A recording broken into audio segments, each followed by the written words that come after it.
Assalamualaikum warahmatullahi wabarakatuh. Kembali lagi di channel Wati Suara. Di momen Ayo Belajar bareng Wati Suara. Kali ini Wati Suara mengajak sahabat Wati Suara semuanya untuk mempelajari mengenai soal-soal P3K. Nah, di channel ini kita membahas tentang manajerial terlebih dahulu. Karena banyak sahabat Wati Suara ternyata yang mengikuti tes P3K yang tidak lolos di tahap 1 karena belum mencapai passing grade baik di kemampuan teknis, manajerial maupun di sosiokultural. Nah, sekarang kita bahas satu persatu ya. Yang pertama sekali yang kita bahas adalah mengenai manajerial terlebih dahulu. Ingat, kemampuan manajerial artinya itu berarti kemampuan diri kita untuk menghadapi segala persoalan dan tantangan yang akan kita hadapi nantinya. Artinya apa? Kita harus memposisikan diri kita benar-benar sebagai diri kita dan bagaimana kita harus bersikap menghadapi itu semua. Nah, jadi kita langsung saja ke soal yang pertama yang akan muncul itu seperti ketika berhadapan dengan seseorang yang banyak omongannya daripada tindakannya, maka Anda tidak akan peduli dengan yang dia katakan. A. Setuju, B. Ragu-ragu, C. Tidak setuju, D. Sangat tidak setuju. Nah, di sini diandaikan nih kita berhadapan dengan orang yang banyak omongan dibanding tindakannya. Apa yang harus kita lakukan? Maka seharusnya yang kita lakukan adalah tidak mempedulikan apa yang dia katakan. Karena orang yang banyak omongan itu pasti akan membuang-buang waktu kita, menghabiskan energi kita untuk mendengarkannya, sedangkan tidak ada hasilnya. Jadi seharusnya sikap Anda bagaimana? A. Setuju. Nah, kira-kira seperti itu untuk menjawab soal manajerial. Kemudian yang kedua, kalau saya membeli hadiah untuk teman, sebelum membeli saya akan mempertimbangkan A. Uang yang saya miliki, B. Kemampuan saya dan kesenangan teman saya, C. Uang saya dan sedikit kesenangan teman saya, D. Lebih mempertimbangkan kesenangan teman saya. Kalau kita membelikan hadiah untuk teman atau untuk orang lain, apa sih yang seharusnya kita pertimbangkan? Yang pertama yang harus kita pertimbangkan adalah dari sisi kita dulu. Berapa banyak keuangan kita, seberapa sanggup kita membelikan hadiah yang seperti apa gitu. Kemudian yang kedua yang harus kita pertimbangkan adalah kira-kira orang yang akan kita belikan hadiah itu menyukai benda-benda yang seperti apa gitu. Jadi kita memberikan hadiah itu harus ada dua pertimbangan. Pertimbangan dari sisi diri kita sendiri dan pertimbangan dari sisi orang yang akan kita beri hadiah. Jadi yang lebih tepat jawabannya adalah yang B, kemampuan saya dan kesenangan teman saya. Kita lanjut ke soal yang ketiga. Jika Anda sudah tidak memiliki pekerjaan apapun di kantor, maka Anda akan, nah ibaratnya nih semua pekerjaan kita dalam sehari itu udah selesai, tapi jam pulang belum habis, belum datang nih, belum sampai ke jam pulang gitu. Jadi kita ngapain? A. Bersantai-santai hingga datang pekerjaan selanjutnya, B. Tidak mungkin karena pekerjaan saya tidak akan ada habisnya, C. Meminta pekerjaan kepada atasan Anda, D. Menawarkan diri pada rekan kerja Anda yang mungkin sedang kerepotan. Oke, jawaban yang di sini yang tepat adalah yang D. Menawarkan diri kepada rekan kerja, artinya saling membantu rekan kerja kita.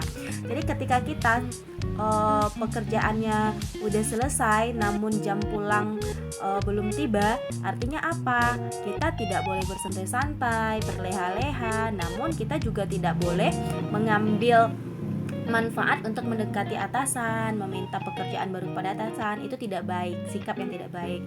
Yang sebaiknya yang kita lakukan adalah lihat posisi dan kondisi di sekitar kita. Bagaimana dengan rekan-rekan kita? Kalau pekerjaan kita udah selesai, rekan kita gimana? Apakah pekerjaan juga udah selesai gitu?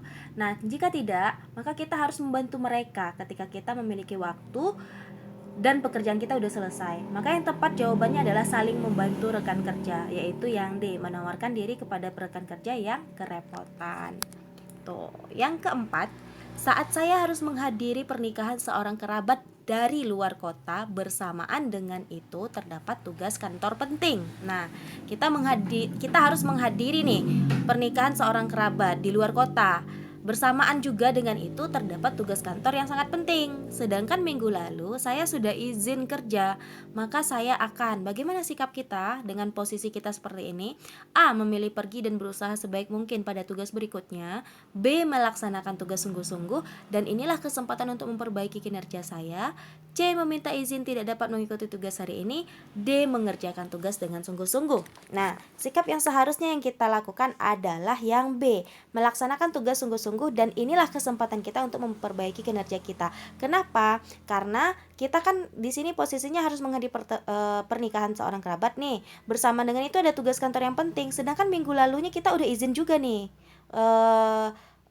Nggak masuk gitu karena ada alasan yang penting lainnya gitu. Artinya apa? Kita harus berusaha menyelesaikan tugas kantor yang penting ini, barulah setelah itu kita menghadiri pernikahan tersebut. Karena inilah kesempatan kita memperbaiki kinerja kita yang udah izin nih di pekan lalunya gitu. Kira-kira seperti itu ya. Yang nomor 5, tahun ini tim Anda terpilih menjadi tim terbaik. Sebagai wujud syukur yang akan Anda lakukan adalah tim kita terpilih menjadi tim terbaik di antara tim-tim yang lainnya. Wujud syukur kita bagaimana? A. Membagi hadiah sama rata. B. Membuat acara syukuran. C. Saling memberikan ucapan selamat sebagai wujud penghargaan. D. Mengadakan liburan bersama. Sebenarnya pilihannya agak meragukan. Yang A bisa aja, yang B bisa aja, yang C juga bisa aja, yang D juga nggak masalah juga kita lakukan. Namun yang lebih tepat adalah kita harus memiliki sikap saling menghargai dalam tim, yaitu yang C, saling memberikan ucapan selamat sebagai wujud penghargaan. Kenapa? Ketika tim kita menang, kita tidak boleh merasa oh tim kita menang karena diri kita nih ya, karena diri kita berada di tim itu, makanya tim kita menang. Nggak boleh seperti itu. Ketika tim kita menang, kita harus saling menghargai semua anggota tim kita. Dengan cara apa? Ketika kita diputuskan adalah tim yang terbaik, maka kita ucapkan selamat kepada setiap anggota kita. Itu lebih berharga bagi anggota tim, rekan-rekan tim kita, dibandingkan harus mengajak liburan bersama, harus diberikan uang yang banyak dan segala macam. Nah, kira-kira seperti itu untuk menjawab soal manajerial. Dan di sini diharapkan ketika kita menghadapi soal-soal kemampuan manajerial, kita diharapkan untuk bisa memposisikan diri benar-benar sebagai diri kita sendiri dalam kasus itu gitu. Karena di soal manajerial ini yang diberikan adalah berupa kasus-kasus sederhana dalam keseharian yang akan kita temui nantinya di lapangan. Terima kasih kepada sahabat Wati Suara yang telah mau bergabung dengan belajar bareng Wati Suara. Mudah-mudahan channel ini bermanfaat. Semoga kita semua yang sedang berjuang untuk mendapatkan NIP sebagai pengabdi ASN nantinya itu diridhoi oleh Allah dan lulus semuanya. Amin amin ya rabbal alamin.